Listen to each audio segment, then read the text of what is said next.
So some background information. I was 24 at the time, and so was my husband. Our daughter was 2 at the time.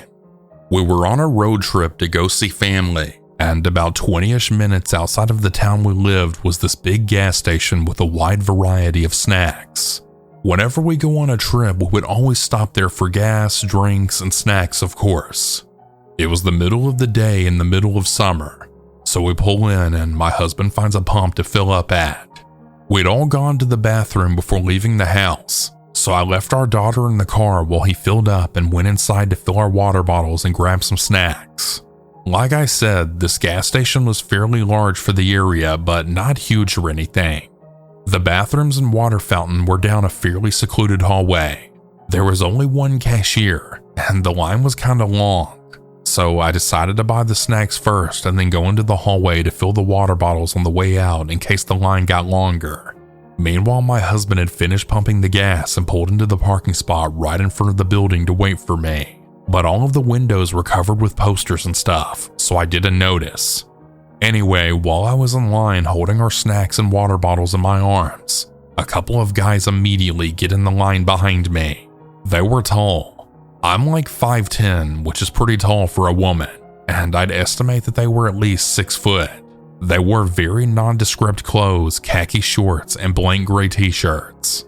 I didn't hear them speak any English, and I can't 100% confirm what language they spoke, but it sounded Middle Eastern. I want to add that they were Caucasian, not that their skin tone or mine matter, but I want to mention this in case someone thinks I'm being racist. Anyways, it's not super unusual for the area because there was a big college town nearby. Especially after having my daughter, I really don't like anyone being directly behind me, even family. So I turned so those guys were in my peripheral vision, and I looked at a display of kid toys while I waited. I do this move a lot when I'm waiting in line, and basically every time nobody notices or cares that I turn so I can see people, and they certainly don't move around while waiting in line nearly as much as these guys did. But one of them was fully staring at me, and his expression was just plain unsettling to me. But he hadn't done anything, so I just smiled, gave a half nod, and looked away while still keeping them in my field of view. They were whispering among themselves, even though nobody could understand their language and it wasn't exactly quiet in there. But I just had this gut feeling that they were talking about me, because they both kept openly staring at me and nobody else, even though it was fairly busy. Then they started moving so they were directly behind me, and for 4 minutes straight, every time I moved because I was uncomfortable with them directly behind me, they'd move to be directly behind me again. Every time they would look at something on the display, but it just seemed so forced, like they weren't actually interested in the unicorn toys and were really just looking at them to be behind me. About every 15 seconds for 4 minutes while we were in this line, it just kept happening over and over. They'd even go back and look at something they'd already looked at. They went back to the same unicorn toy 4 times. I felt like I was crazy, because maybe one of them has a daughter or niece who would like it, but every time I looked close enough, they were staring at me, watching me. I was already freaked out, but I just kept telling myself that they weren't after me or anything. But just to be safe, I decided to not go fill the water bottles and just go straight to the car. It wasn't worth the risk.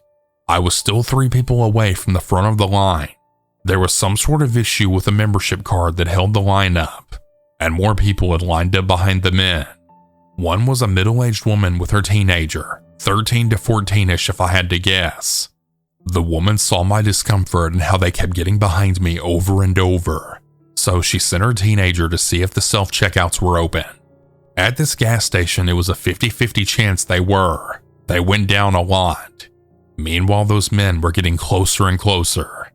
I'd already gotten as close to the person in front of me as socially allowed, but they were breathing down my neck, even brushing against me while they were looking at the displays of candy and unicorn toys. I was contemplating just leaving the snacks on the counter and just walking out. The teenager came back and must have whispered to the woman that the self-checkout was open. Then the woman walked up to me, took me by the arm, and led me to the self-checkout. We watched each other's backs while we checked out. I looked up and I saw them still staring at me, except this time they looked fully angry at me. They were about to come talk to me when she grabbed my bag and receipt for me and walked me out to my car. Somehow she was just so smooth with everything. I don't even think her teenager noticed what was going on. Once we were outside and I saw my car right there with my husband and my kid inside, I gave her a hug and thanked her for her help getting me out of there. Then we parted ways. I told my husband about everything, trying not to get too emotional about it, just stating the facts about what they did and how they behaved. He seemed equally freaked out by my description of the events and wished he had had the chance to properly thank that woman. I ended up filling our water bottles at the next gas station, and we moved out of that area about 6 months later. Anyway, if that woman ever sees this, you're my hero. Thank you. I don't think I can fully describe how deeply uncomfortable I was in that situation. I was genuinely scared they'd follow me to my car or something.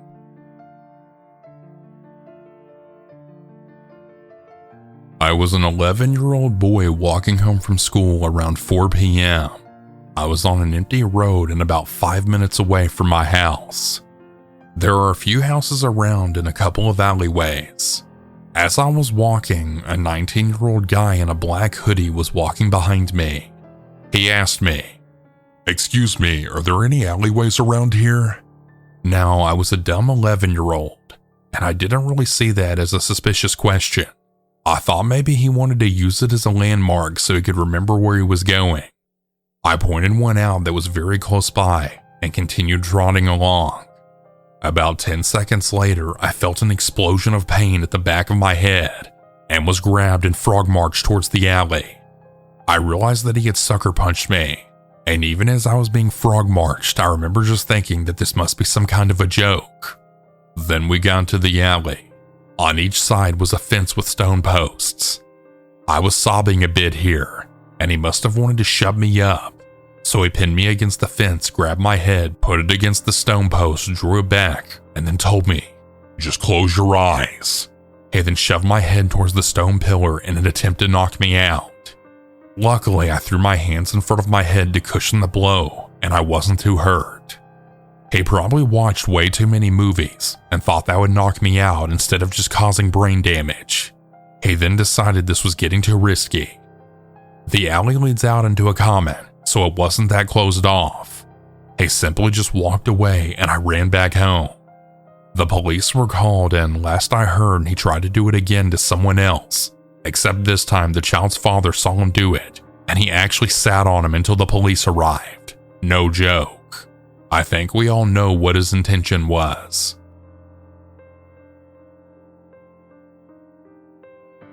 This story is 100% true, and it's always creeped me out. I think about it a lot. About 3 years ago, I was out for a late night walk in a park that was about 2 blocks away from where I lived at the time. It was a pretty safe neighborhood, so I often felt comfortable walking around alone during the late hours. I remember it being around 3:30 in the morning. Don't ask why I was up so late or walking around during that time. Let's just say I was going through some things. In hindsight, I know it wasn't smart, especially as a young woman. Anyway, I approached the park, which was lined up with large bushes. There was also a street next to the park, and on the other side of the street, a large grassy field. Suddenly, I had spotted a bald man carrying large objects wrapped in black plastic. He had on blue surgical gloves and a long plastic jacket. He seemed to be transporting these bagged items across the street from the park and onto the field. I kind of just stopped and watched for a moment. As he began crossing the street again with more bagged items, he stopped when he saw me and then ran towards the bushes. He stuffed the bags into the bushes and hid in them. I could clearly see him, and the whole situation just gave me bad vibes. I quickly turned around and started walking back home. I glanced back just to make sure he wasn't following me, and I saw his bald head peering over the bushes, staring at me. I started speed walking, and when I was about a block away, I saw him sprint across the street and hide behind a large tree. Again, all I could see was his bald head peering around the side of the tree, just staring at me. By this point, my heart was racing, but I just kept walking quickly. I didn't want to run because I didn't want him to know I could see him following me. My thought process was, if a lion is stalking you, it's not a good idea to run because they'll just start chasing you. I just focused on staying calm and getting home safely. Finally, I reached my house and locked both the front and back doors. I tried to shake off what had happened and go to sleep. The next day was completely normal. I decided to walk to the park in the daylight when there were lots of people around, and I checked the bushes to see if he had left anything behind. Nothing. Later that night, I sat down to watch a movie. I decided not to go on any more late night walks after that incident. Even though nothing happened to me, it was still creepy, and I realized it could have turned into a bad situation. You never know what someone like that is capable of. It definitely seemed like I'd caught him doing something suspicious. While I was watching this movie, I got up to grab a glass of water. My kitchen has a window next to the sink with a view of the backyard, and I always kept the kitchen lights off at night so I could keep an eye on the yard without anyone being able to see me. Well, when I looked out into the backyard, to my surprise, I saw the man standing in the middle of my yard just staring at my house. I knew it was him because even in the dark, I could make out his big bald pale head. I immediately cracked open the window and yelled, "Hey!" But he took off running, leaving the gate to my fence wide open. Since then, I never saw the man again. I still have no idea what he was doing that night, or what his intentions were in following me home and stalking my house, but I don't think I want to know.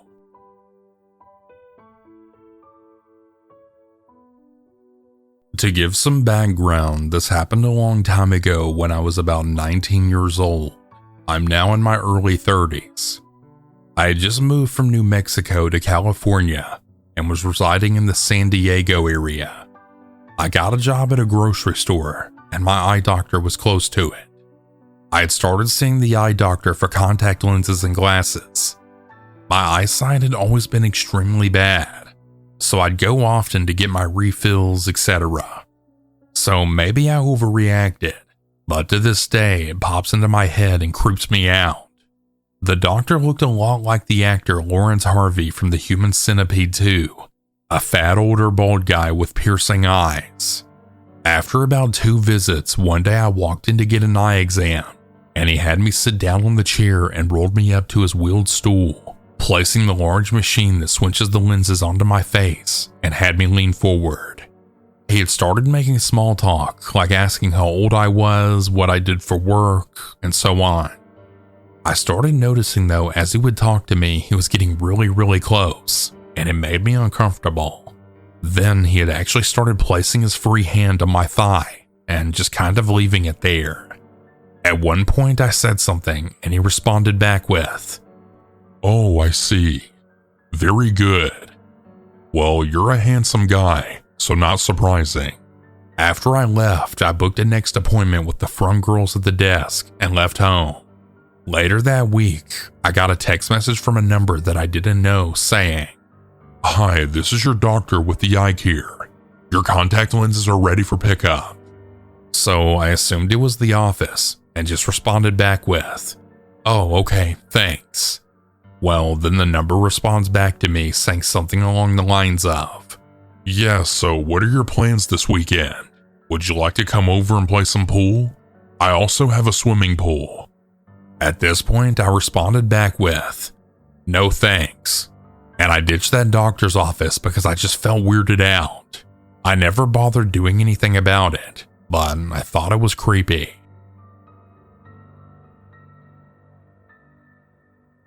So yesterday I was at a mall on my own because I needed some new workout clothes.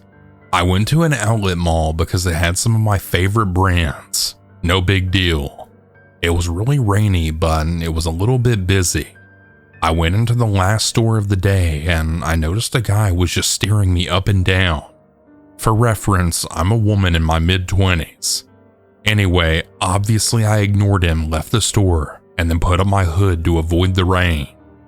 The guy in the store definitely made me a little on edge, but I just left and made my way to my car. I get outside in the pouring rain, put my bags in the back seat, and then hop into the driver's seat. And well, the guy that had been staring at me from the store is now right in front of my car. He had his keys in the air and he looked like he was trying to find his car, but he hovered around me for a minute. I thought it might have just been a coincidence that he parked near me, but I was a little creeped out, so I turned on the car and then started to reverse out. He looked right through my windshield as I'm reversing out of the spot, and he just smiled creepily and waved at me. My blood ran cold, because in that moment I realized that he had indeed followed me out to my car. I'm not entirely sure what his intentions were, but I'm glad I didn't stick around long enough to find out. Ladies, always be aware of your surroundings. Avoid going places solo, and if your jurisdiction allows, carry pepper spray.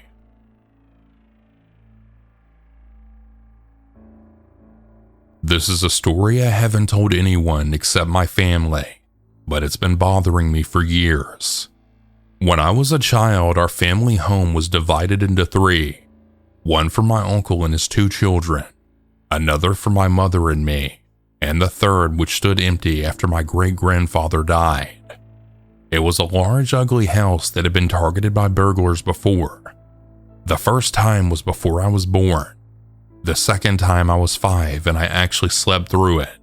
Another time someone drunk was walking around our garden and rearranging things, or every day at around 3 or 4 a.m. They were standing in front of our fence and looking into the windows.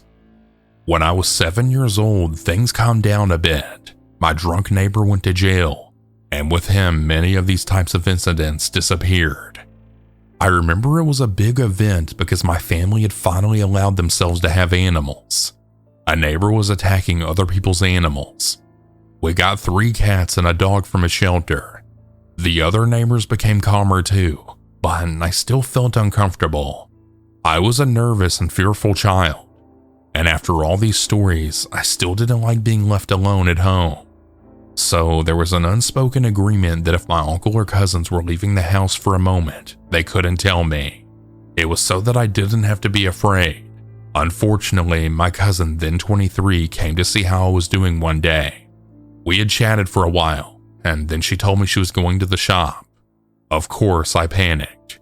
I didn't want to go with her, but I didn't want to stay either, so I started crying. It ended with my cousin letting me go to her room and watch cartoons, which was a pretty big deal because she was the only one with so many channels on the TV. Her room was on the ground floor and had a window onto the neighbor's garden who had a barbecue at the time.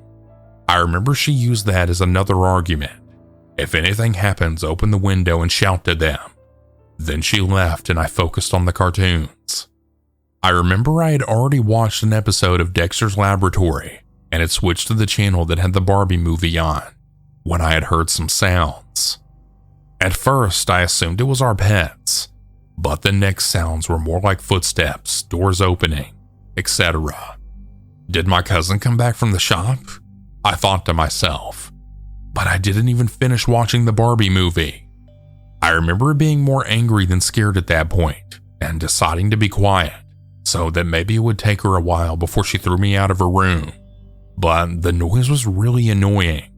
Lots of footsteps, shuffling, and some barking from our dog. At one point, the sounds were close to the room. My cousin had a door with a window back then, one of those where you can barely see anything or only see shadows. So when I turned around, all I saw was a figure in a gray and black outfit. Nothing special, no bright colors. It was really hard to tell if it was even a man or a woman. So I once again assumed it was my cousin and just decided to stay quiet, hoping she wouldn't come in. But then I was starting to feel uncomfortable because this person, whoever it was just standing there and doing nothing right in front of the door. Finally, the person turned right into the kitchen and I just went back to watching the cartoons.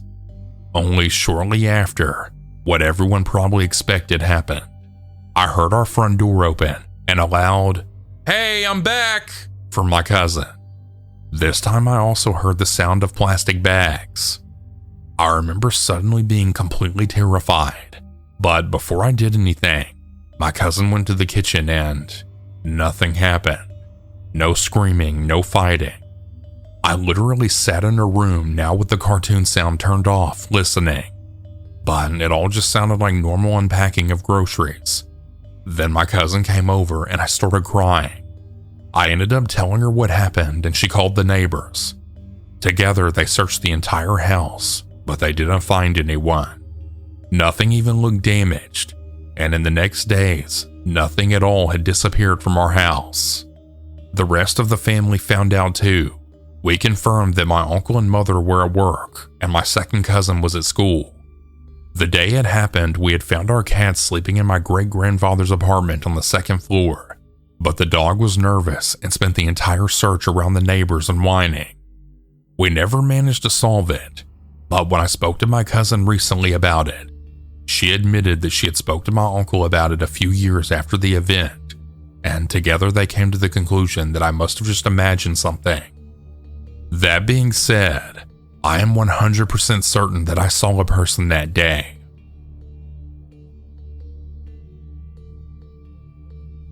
Germany 2014. After 2 years of stagnation, I decided to do something with my life, and despite my parents' opinion, I moved out. I also decided to continue my education, but in order to do so without help, I had to start 2 jobs. That's how I ended up in the basement with my roommate Ryan. Fake name. The whole house belonged to his parents and had 2 floors plus a basement. The second floor was occupied by an older couple. The first by a woman whom I saw twice during my whole stay. The ground floor was empty. Honestly, living there was awful. Even without the older couple fighting, our ceiling was constantly leaking, and the windows were in a place where people could access them from the street. They would often stare at what we were doing. We had drunk people peeing on our windows or kids trying to take something off the windowsill or get in. Summer was a nightmare. But after 2 or 3 months, I was so tired that I just stopped caring. You want to catch me undressed in my own room? Fine. Another colony of spiders in our bathroom? Well, I guess my arachnophobia is cured. Time for a bath. Ryan taking my stuff without asking? Whatever. 2 years later, it's 2014. It's August and I'm sleep deprived, but I finally have a week off. No studies, no work, no responsibilities, just some good old rest.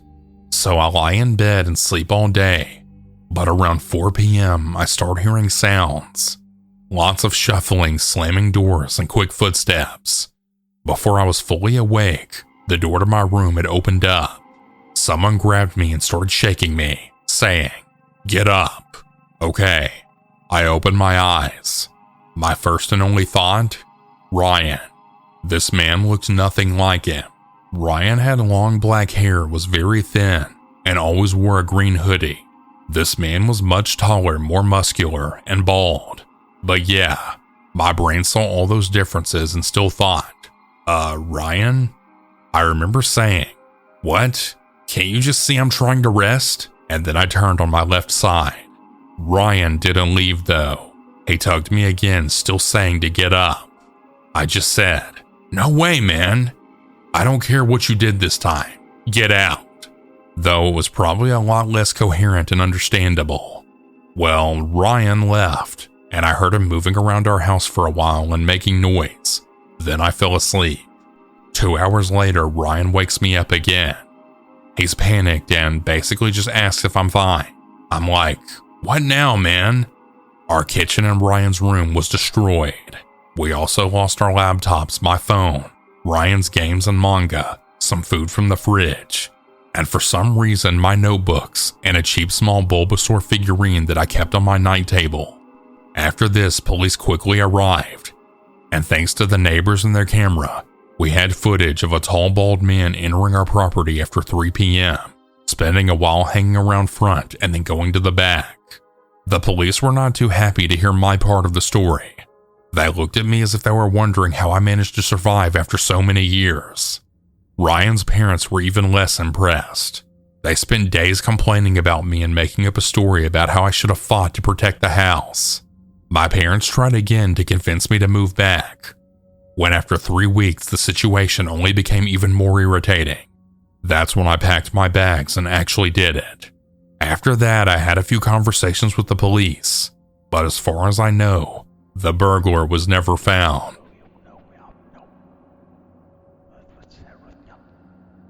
There are two pieces of context that you need to understand this story. Bear with me. I've had severe insomnia since I was a kid, and growing up I was consistently awake until the early morning. The second floor of my house at the time was one room. My bed was in a corner separated from the rest of the room by bookshelves and a wardrobe, but they didn't reach the ceiling and there was no door, so I could see and hear everything happening on the second floor. The upstairs room had a door to the outside that was connected to a nearby hill by a poorly constructed bridge made of 3 long unsecured boards. The door had bells tied to it because whenever I did sleep, I would sleepwalk. This happened when I was around 11.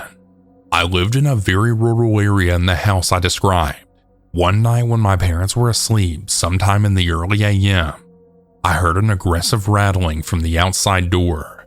Really aggressive rattling and bells ringing. No idea how my parents didn't wake up. From the sound, it was definitely human, not an animal. I don't think they were trying to pick the lock though. It sounded like they had the doorknob in their hands and they were just, well, shaking the door as hard as they possibly could. Trying to brute force it, I guess. Mind you, they're standing on a few wobbling planks of wood around 10 feet off the ground, so kicking the door down wasn't exactly a viable option here. They shook the door for several minutes, then took a pause before trying again. They did this repeatedly. As soon as I'd begin thinking they'd left, the rattling would start up again. They couldn't get in because the upstairs door was always locked, due to it being unsafe and all, but the downstairs door to the house was always unlocked. We lived a considerable drive from the nearest house, and the road was barely usable anyway, so we just didn't think we needed to lock it. Ironically, all this person had to do was try the front door. It happened a second time several weeks later. The exact same pattern. Shake the doorknob, stop, shake again. They still didn't try the front door though. After that, they never tried it again as far as I'm aware, despite me going to bed every night expecting them, which is honestly the best ending one can hope for given the circumstances. I now live a 9-hour drive from that house, and life has gone on. It does kind of feel weird that I have no idea who did it though, and that I could meet them without even realizing. Maybe I already have. As far as scariest moments of my life go, this makes the top 10. It was that paralyzing fear when you can't move or scream. I couldn't alert my parents. I couldn't do anything. If they'd gotten inside, I probably wouldn't even run. To this day, I have nightmares where something bad happens and I just can't scream.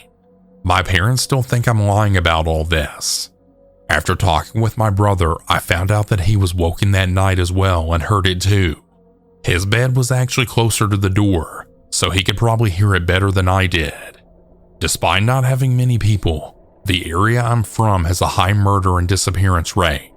There was a murder the year this happened that took place on the road I lived on. Maybe the guy they booked for that is my mystery culprit. I honestly don't know. So yeah, to the person who tried to break into my childhood home, I sincerely hope that I never get the chance to see your face.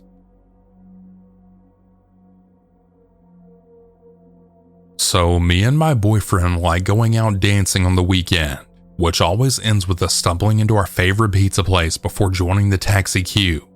We've done this most weekends for over a year now, so have become somewhat friendly with the guys who own the pizzeria. They know us by name and they always make a big fuss over us and offer us a discount every time. Now, here's where it gets freaky. Last night, a Sunday night at 11 p.m., my boyfriend and I were in bed because we both had work this morning. My phone started ringing, which was weird for that time of the night, and I saw it was an unknown number, so I ignored it. Next thing we know, there's someone knocking on the front door. All the lights in the house were off, so we were clearly in bed or not in. I had another call from the same number, and then the person started hammering on the door and flickering the letterbox. My boyfriend got up to answer it, even though I was a bit shaken up and warned him not to. If I had been alone in the house, I never would have answered. So he goes downstairs to answer the door, and lo and behold, It's one of the two guys from the pizzeria holding two freshly cooked pizzas that we didn't even order. He said to not tell the other guys at the shop, but they were a gift from him to us, his favorite customers. My boyfriend took the pizzas from him and thanked him, but we couldn't get back to sleep for hours. We both just felt so odd about it. We have ordered from there once for a takeaway, so that's clearly how he got our address and my phone number. But it's still weird, right? So I actually have an update to this 2 years later.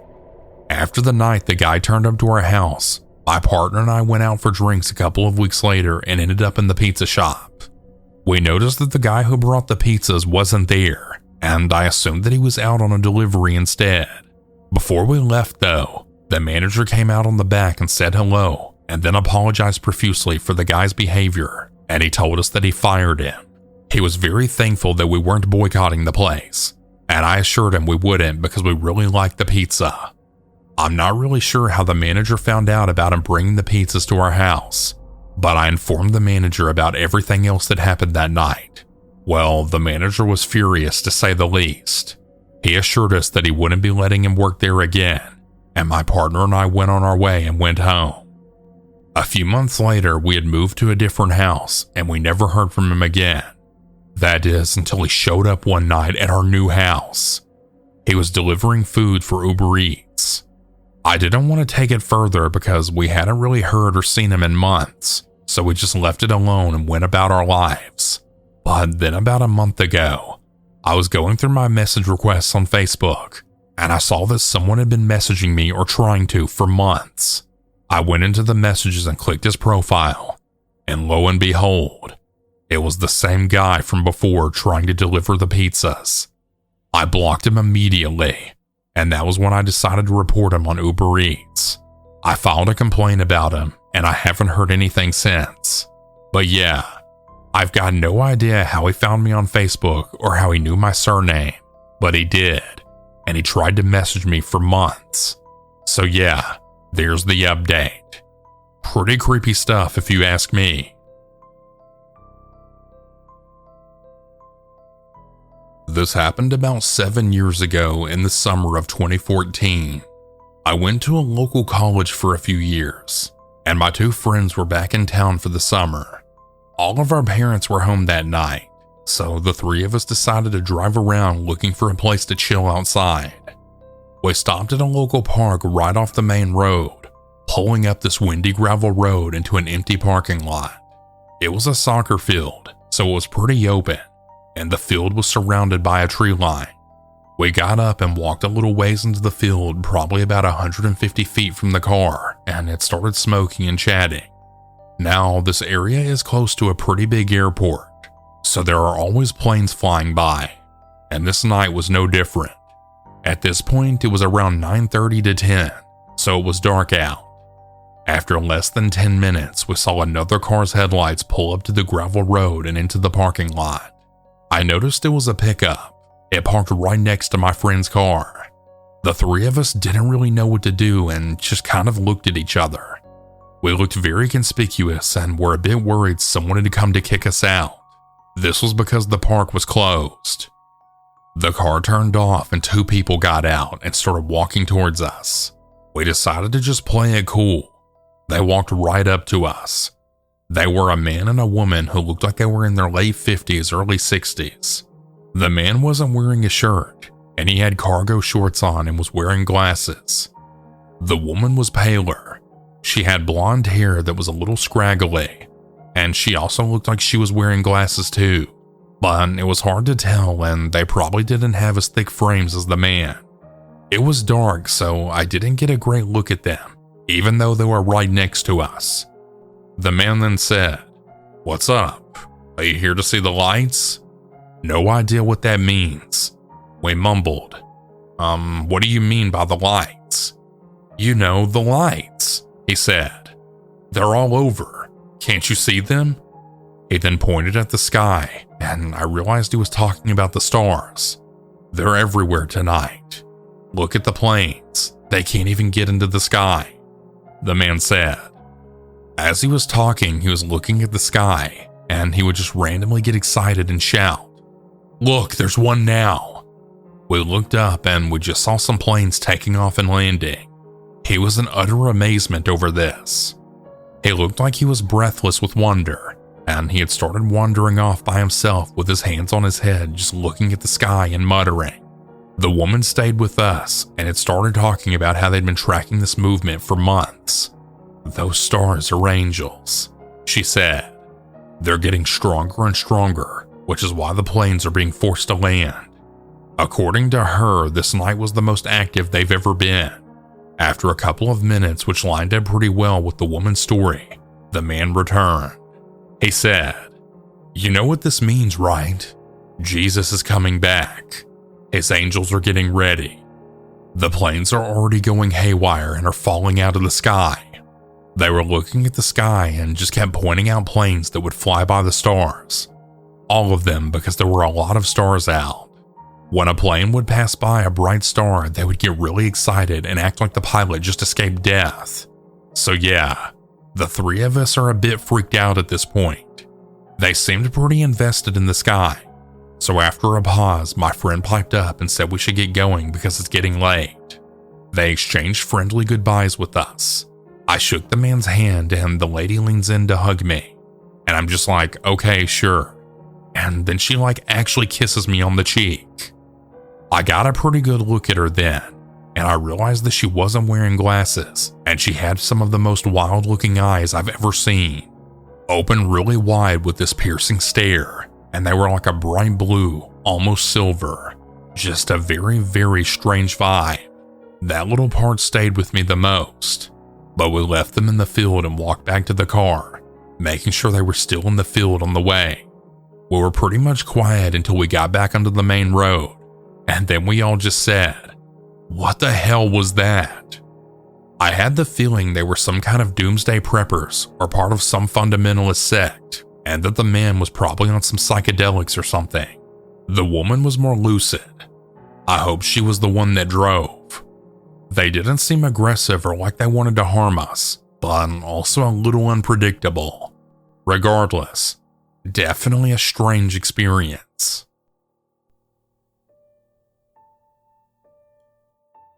Growing up, I spent every summer at my grandparents' house in rural Tennessee.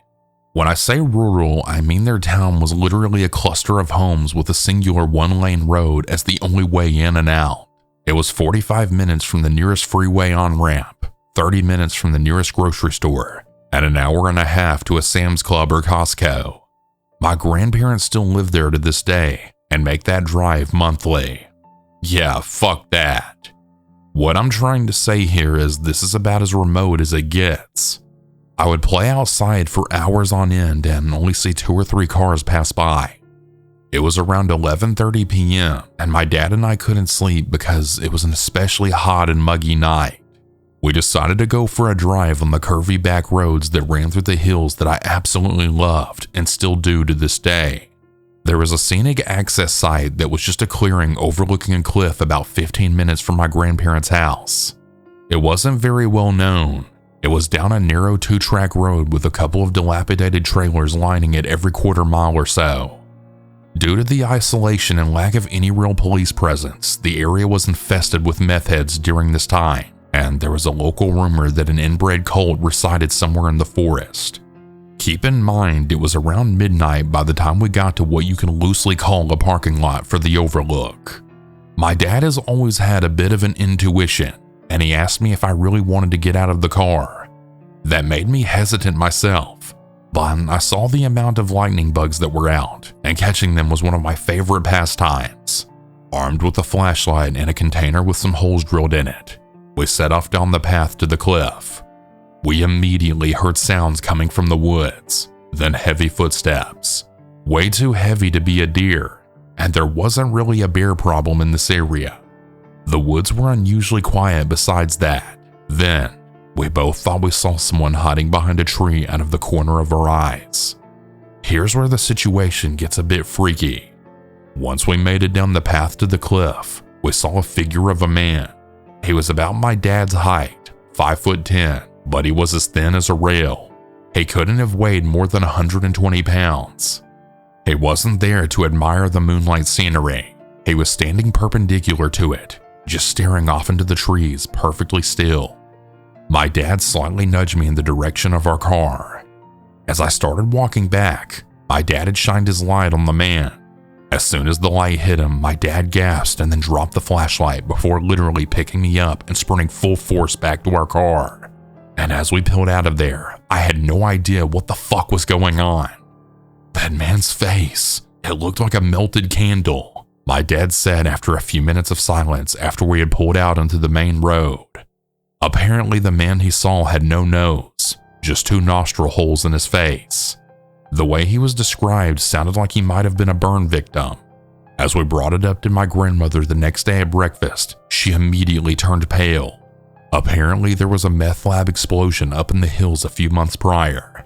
Since then, they had to resort to making their product in the forest and are very defensive, even homicidal about those who wander into their operation.